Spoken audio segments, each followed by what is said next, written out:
My name is Lucian Trent, and at my sister's wedding, her father-in-law gazed right through me as though I was invisible. He swept past without acknowledgement, without even a glance. Just that atmosphere of silent dismissal that men of his caliber have mastered over decades. I remained there in my fitted suit, holding my drink, knowing something he was unaware of. You see, Roland Rowe, the man so proud of his surname he likely signs it with golden ink, had devoted the previous 6 months attempting to purchase a technology company he didn't realize I had co-established. A company his own enterprise depended upon.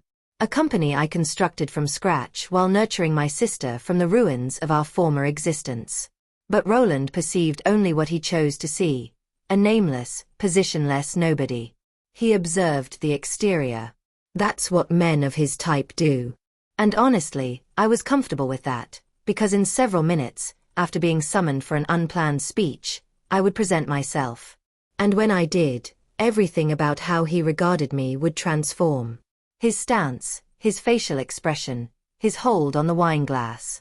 Some individuals don't appreciate surprises, Roland. He became ashen. And I simply smiled. They claim the most difficult aspect of loss is the quietness that ensues. That's accurate. But nobody mentions the commotion that precedes it. The chime of a telephone at an hour it should never sound.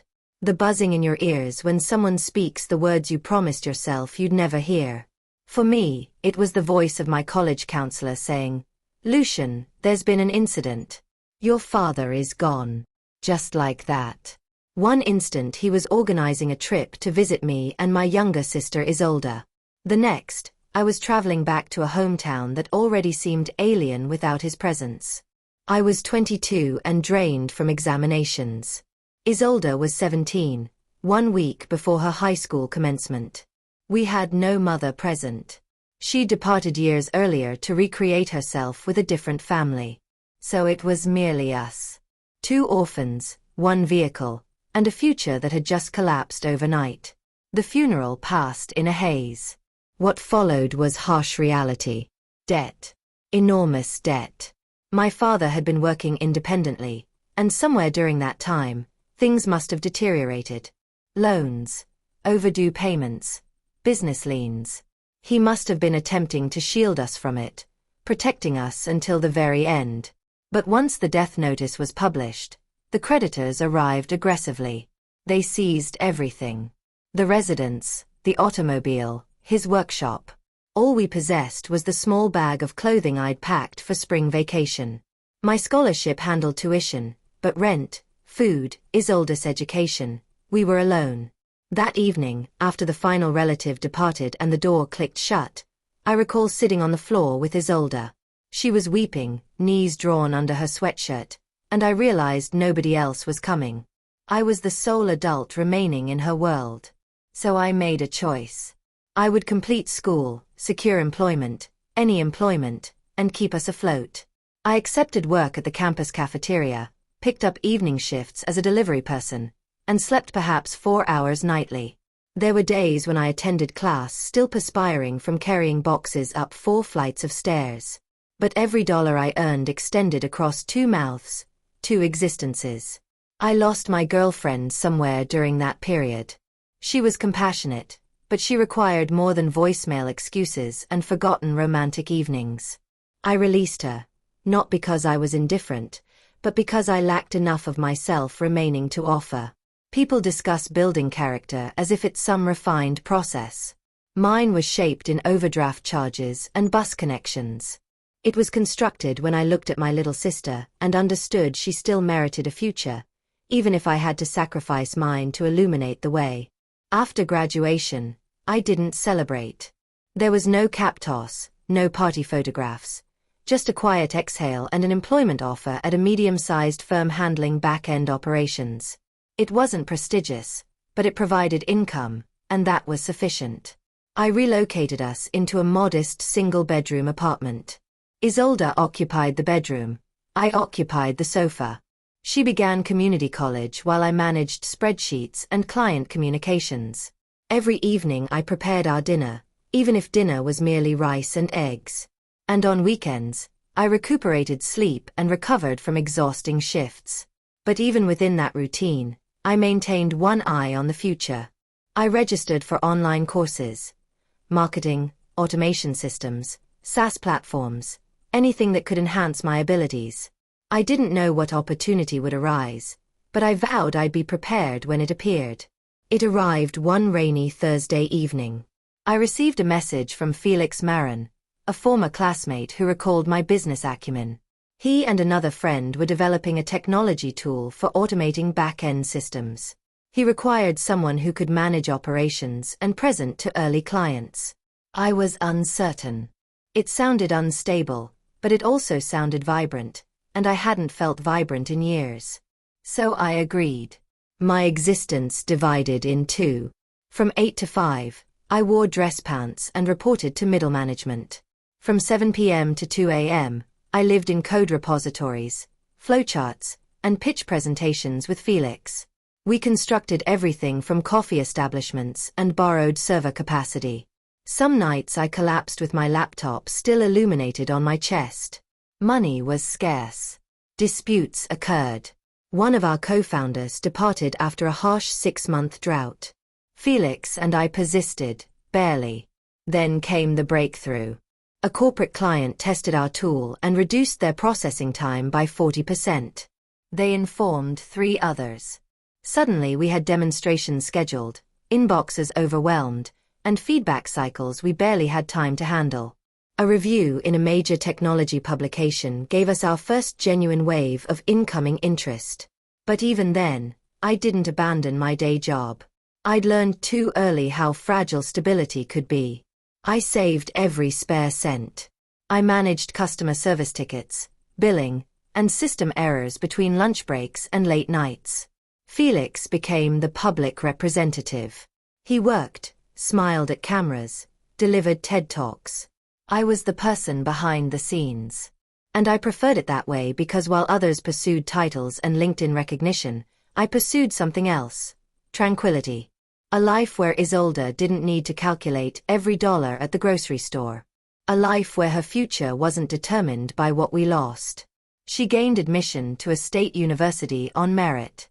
I paid every bill punctually. We had emergency savings, health coverage, functioning appliances. That felt like luxury. Nobody witnessed how much it required, and I didn't need them to. But that silence, the decision to remain unseen, meant people like Roland Rowe could encounter me and assume I was insignificant. And that was acceptable to me because I'd rather be underestimated than misjudged. I'd rather be invisible than falsely commended. But life has a method of bringing things full circle, especially when your sister decides to marry. It was a Tuesday evening when Isolde called. I had just collapsed onto the couch, still in my work attire, eating cold leftover pasta directly from the container. She sounded breathless, excited, but also strangely tentative. "Lucian," she said, "I have something to share with you." I assumed it concerned school. Perhaps a project or an internship. I didn't anticipate her following words. "I'm getting married." My fork stopped mid-air. "You're what?" "To Damien," she said quickly, like removing a bandage. "We've been seeing each other seriously for some time now, but I didn't mention it because I didn't know how." I blinked. I'd encountered Damien once briefly, but I'd never heard her discuss anything serious. "Isolde, marriage, that's enormous. Are you certain?" She laughed nervously. "I'm more than certain. I'm happy. I just needed to inform you before things progressed further. He wants to meet you." That captured my attention. Anyone who wanted to marry my sister had better want to meet me. I was her brother, yes, but more than that, I was the one who remained. I'd fulfilled every role in her life that mattered: parent, tutor, emergency contact, friend. If someone wanted to enter now, I needed to look him in the eye and assess the content of his character. We arranged to meet that Friday, just a casual dinner, nothing formal. I offered to cook.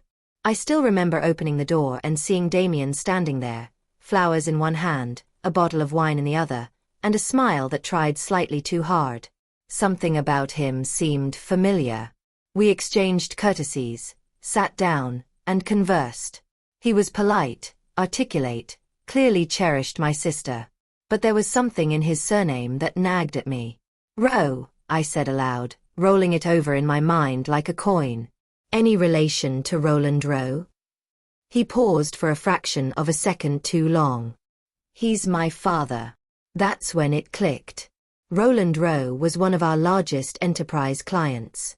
Not just that, he'd been actively attempting to acquire our platform for months. His emails always arrived laden with thinly disguised offers, the kind that suggested he thought he was doing us a favor by showing interest. He was a businessman through and through, sharp suits, sharper tone, and a reputation for destroying partnerships just to possess the remnants. He was featured throughout the industry publications. He wasn't malicious, just dismissive, transactional. And now here I was, sitting across the table from his son. I kept my expression neutral, my tone steady. I didn't mention the company, didn't raise business at all. This was about Isolde. If Damien was decent, I'd find a way to make peace with the remainder. Later that night, Isolde pulled me aside in the kitchen. You went quiet for a while there. Everything all right? I nodded. I'm just surprised. You really love him. I do, she said. He's not like his father, Lucian. He's kind, stable. He listens. I studied her face. She wasn't pleading. She was radiant. And she never radiated easily. Okay, I said finally. Then I'm supporting you. Weeks went by. Wedding preparations consumed her existence. I offered assistance where possible but maintained distance from the ceremonies until the family gathering. It was hosted at an elegant country club, all white linens and waiters in black vests. Isolde requested I attend, and I agreed, more for her sake than theirs. I encountered Roland face to face that day. The moment I entered the room, his gaze located me. He examined me swiftly, shoes, suit, bearing, before looking elsewhere. When we were formally introduced, he extended a weak handshake and said, "Oh, you're simply her brother." I expected her father would be present. I stared at him. Our father died a long time ago. He gave the slightest nod of recognition before moving forward. Then came the predictable inquiry. What is it that you do? Again, there it was, that investor instinct detecting pedigree. I work corporate, I said. Truthful in a way. He didn't conceal his lack of interest. Didn't even attempt to. And that was acceptable. I didn't come to impress him. But part of me, a small part one typically kept suppressed, whispered, "You'll regret that." I mentioned the encounter to Felix later that evening. He simply laughed and said, "The universe has an odd sense of humor." The weeks rushed by, and soon the wedding day arrived. Isolde looked luminous, the kind of beauty that didn't merely come from the gown or cosmetics. It came from knowing you were cherished and loving back without fear. She grasped my hand before walking down the aisle and whispered, "Thank you for everything." I just smiled. At the reception, I remained away from the attention, conversing quietly with guests. Then I observed Roland approaching with two other men. He walked past me again, didn't even hesitate. It was intentional, calculated, and I felt nothing. Nothing but quiet assurance. He still didn't know who I was. Not truly. But he was about to discover. I wasn't intending to speak. There was no note in the program, no prompt for a brother of the bride address. I'd already fulfilled my role. Escorted Isolde down the aisle, stood proudly in family photographs, raised my glass during toasts. That was sufficient. I didn't require the attention. But someone must have added my name to the speaker roster. A member of the catering team tapped me on the shoulder and said, "You're up. 2 minutes." I blinked. Up for what? She gestured toward the stage. Speech. The microphone's ready. I could have refused. Should have, perhaps. But something in me, some mixture of exhaustion, pride and memory, told me not to. This was my sister's wedding. The closest thing I had to a daughter was beginning a new life. And the room still didn't know who I was. So I stood, fastened my jacket, and walked to the front of the room. "Good evening," I began, my voice steady. "My name is Lucian Trent. I'm Isolde's brother." That captured their attention. I continued. "But I wasn't merely her brother growing up. After our father died unexpectedly, I became her guardian. I was 22. She was 17. We had no other family. Our mother had long since departed." The room shifted. Glasses were lowered. Forks paused. I was completing college when it happened, and I couldn't afford to collapse. Not when she needed food, shelter, tuition. So I worked day shifts, night shifts, weekends. I slept less than I'd care to admit. I lost friends. I lost someone I loved. I glanced at Isolde. She was already weeping. "But we made it," I said softly. "She made it because she's brilliant and courageous and has a heart that forgave me for the moments I wasn't enough." A quiet rustle moved through the crowd. Even Roland, across the room, had turned to face me. "I also want to say this," I added, my voice lifting just slightly. "During those years, while trying to survive, I helped build a startup, a software platform. Some of you may even use it." That line landed harder than I anticipated. I saw heads tilt. A few guests exchanged glances. My co-founder Felix, over there, joined me on a leap of faith. We started with borrowed code and broken laptops. Now we support some of the largest firms in the country. I let that hang in the air.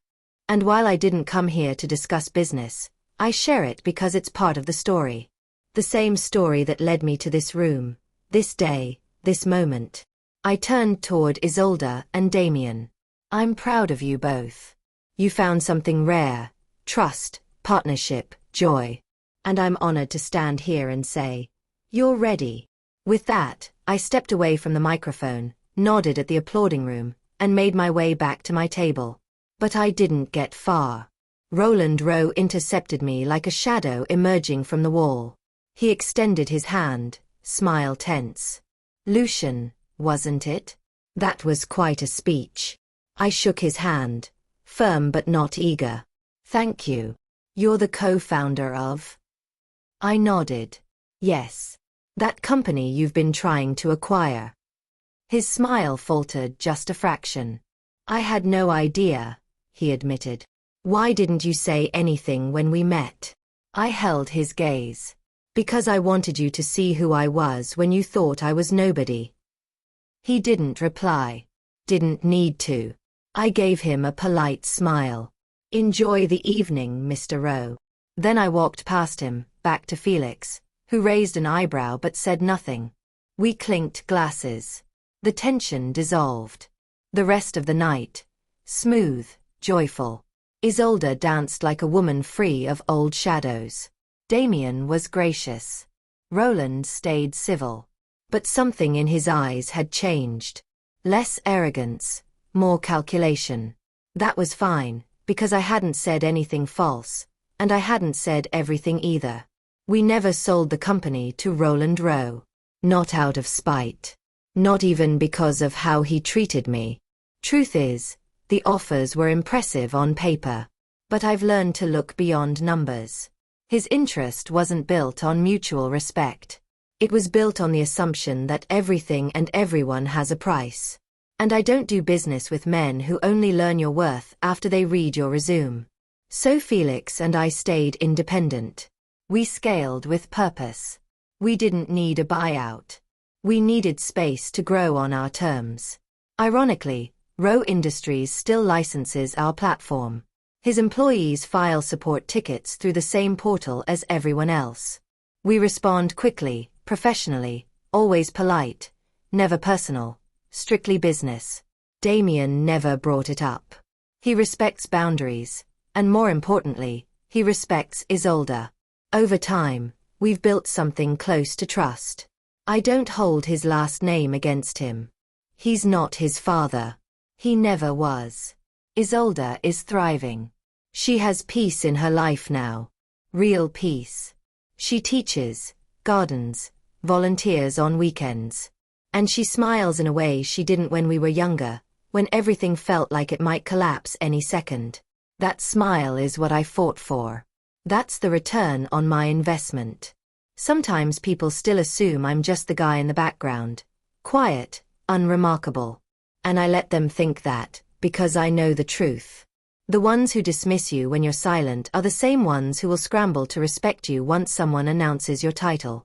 But by then, their respect means nothing. True respect shows up when no one's watching. It's not a reaction. It's a choice.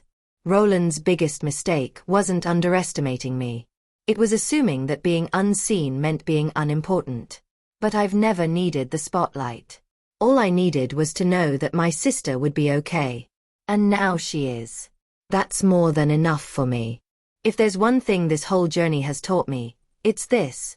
You don't rise by being loud, by forcing people to see you. You rise by standing firm in who you are, quietly, steadily, and with dignity. When people finally notice, let it be on your terms, not theirs. Because at the end of the day, what matters most isn't who applauds you. It's who you protected while no one was watching.